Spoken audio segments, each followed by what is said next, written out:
and welcome to More Than Footy, your official Sydney Swans podcast presented by Bing Lee. I'm your host, Tom Chadwick. I'm not going to waste any time today because we've got two of the rarest units at the football club. Joining me on the podcast this week in Will Hayward and Ollie Florent. Gents, thanks for coming on and welcome. Cheers, Chatty. Thanks, Chatty. Now you might no choice. No, exactly right. You've been forced. Speaking of forced, this promotional will be forced.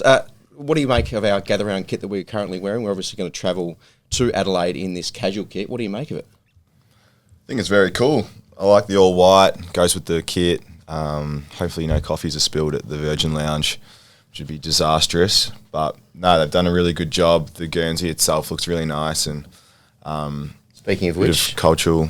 Without wasting any time, that is the Guernsey there. That's very nice. That's Wilbur's Guernsey, in fact. His actual playing Guernsey. What do you think of it? It's so clean, yeah. I think the club and everyone involved in the design process has done an awesome job with the casual stuff too. Something a bit different. I'm looking forward to rocking it. What's your favourite? We've got the crew, the tee, and the jacket. What are you? Well, that was mine until you put it on. Yeah, I was hoping to chuck that on for this. They're actually all mine. That's. Oh no, I thought it was a bit tight. 5'6" stature of yours, but other than the Guernsey, I love the jacket. This is turning into a roasting of Tom Chadwick. I wasn't half expecting that either. Okay, moving on to the footy. We've got North Melbourne this weekend. North Melbourne probably a much improved side over the last few years. What are we expecting on Saturday night, Ollie? Yeah, I think they've came off a big win against Melbourne last week. Some really informed players as well, so it's definitely going to be a tough matchup for us. Like, we're going to have to really bring it, and all clubs this year are really good. So it'll be a good match Saturday night, and hopefully we can get the win. Well, your thoughts on coming up against Parks for the first time? Yeah, it's going to be different. Obviously, seeing him in the blue and white. I don't think it suits him quite as well, but I'm looking forward to it. He's obviously a champion of our club, and there's so much respect there, and I'm looking forward to shaking his hand after the game, obviously. But exciting, and as Ollie said, they're looking really good, and they've recruited really well in the off season. Is it going to be strange, Ollie, coming up against Parks? Do you think any words are going to be said? I know he left on relatively amicable terms, but do you think in the heat of battle things get said out there? I think there will be. Parksy's, I think there will be. He's obviously got a great relationship with a few of the boys, and they'd just be, competitive. Like, he's a very competitive man, and he doesn't take a step back. So, I'm sure there will be. Just in general, how have you rated our start of the season? Well, ladder position, or what am I trying to say? Like, doesn't reflect. Our win-loss ratio doesn't reflect the way we've played. We've obviously lost 2 games to 2 really, really good sides, and we've played really well throughout those games, and obviously just had a few lapses. So, it's just about dotting the I's and crossing the T's in some of those moments, and that should see us, return to some really good forequarter footy. But as our first win over in Perth was awesome. It was awesome for Coxy and the group. He's been such a good coach already, and to get his first win in his home state was awesome for us. I was going to ask you about Coxy. That feeling of giving him his first win was pretty special, wasn't it? Yeah, absolutely. He's just such a special character around the club. He's got, all the boys on his side, and we just love playing for him. And just to see him sort of smiling after the game against Fremantle and going into his 4-day break where he's allowed to let the hair down a little bit. So he was he was up and about, which is great. Did you feel that pressure valve release when you got that first win? To a degree, like a lot of it because we wanted to get one for Coxy. But the other part was he made it feel really comfortable that the fact we're 0-2, sometimes when you're 0-2, you sort of build the pressure up yourself and feel like the walls are closing in a little bit. But, we just stuck to our process, didn't overthink it. It's a long year. So the pressure internally, I don't think was there. We're still playing good footy, but as I said, to get the win for Coxy, obviously for us as well. But it was just a really special moment. Just in general, how do you think the transition has gone? What is the overwhelming difference about Coxy compared to life under Horse?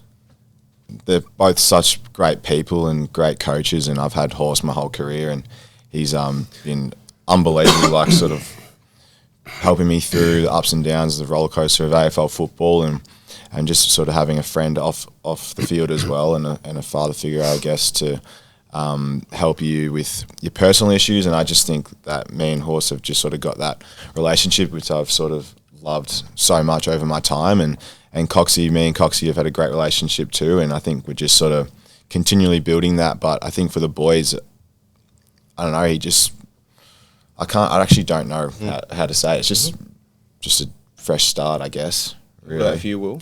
Yeah, I think, like as Ollie said, like Horse was great, and if you look back, like, you know, we've been part of such a successful time here at the Swans. Obviously, we haven't got the ultimate success, but we've had really successful seasons under Horse. So Coxie didn't really need to come in and drastically change anything. The buildings were there, the roadmap was there for what we do and what we do well. But there's slight tweaks he's made, which we've seen have really helped us, and we're still knuckling down on them.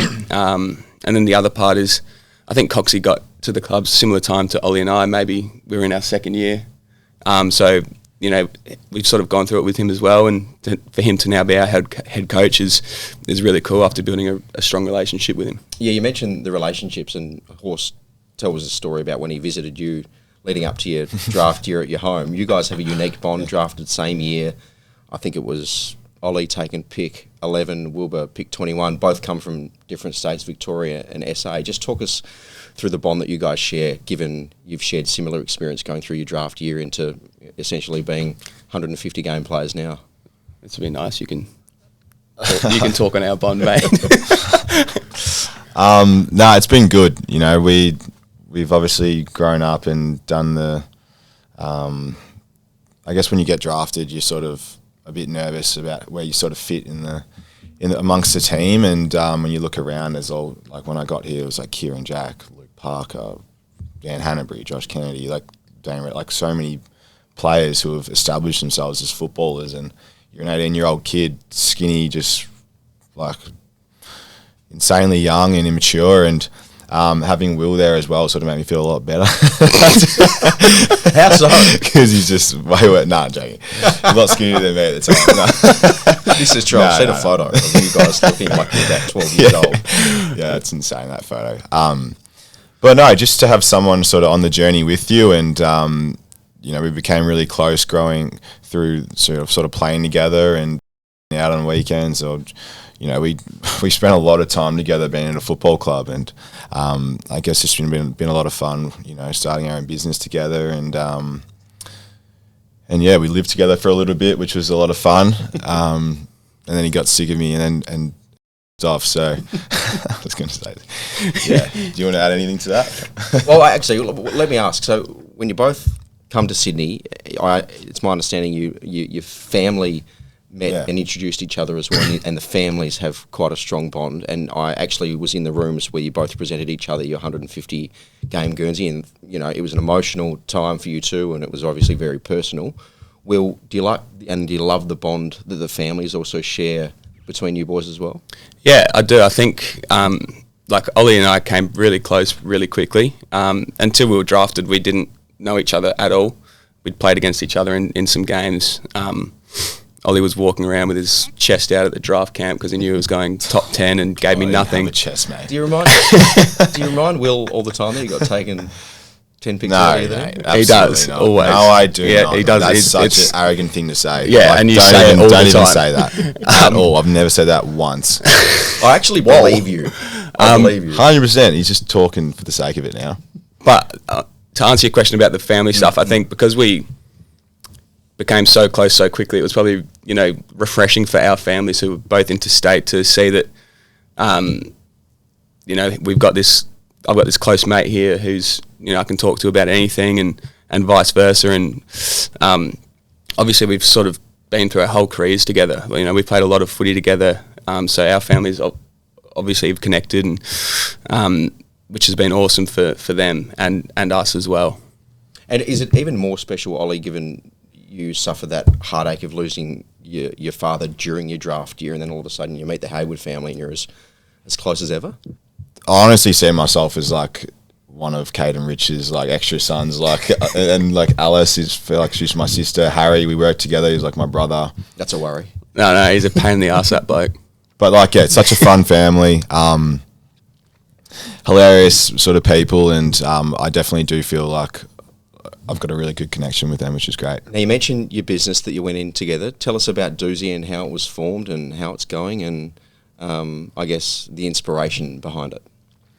Yeah, pretty much just, I think it was in the 2021 hubs when we were sort of just twiddling our thumbs, not sort of sure what we wanted to do with like football, and because we had a lot of time on our hands. So I guess me and Will, I just remember sitting around a table with all the boys and we're all sort of coming up with like business ideas, and there was a few crazy business ideas amongst the boys, and it was hilarious. And then when it actually sort of finished, me and Will were like, we should actually do something like serious and have a crack, and ended up landing on the thought of, you know, making a seltzer alcoholic drink. And Will's got a few connections which helped us get to sort of get the ball rolling, and ended up meeting up with a marketing agency called Richards Rose, and one of our partners, Digby Richards.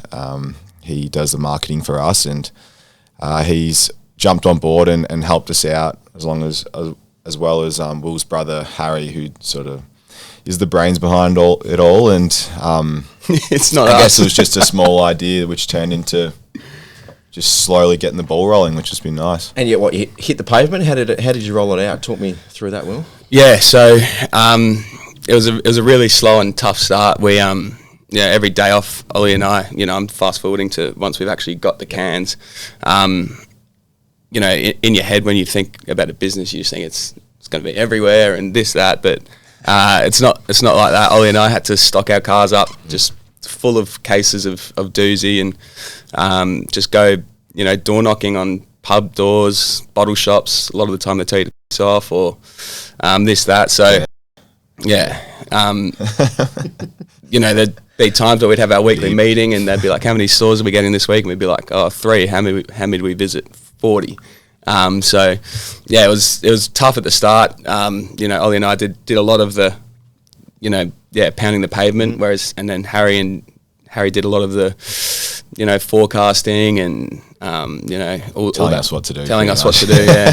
Just bossing us around, and Digby's obviously in the marketing side. So, yeah, fast forward, you know, 4 or 5 years, we're in, you know, over 1,000 stores across the country now. We're in Dan's and BWS, which is awesome. That was a big milestone for us, and lots of, you know, really significant pubs as well, such as the Clovelly Hotel. Just recently got in with the Light Brigade across the road, so some big Swans pubs as well. And Ollie's done some really good work in Melbourne and got us into some of his favourite spots there too.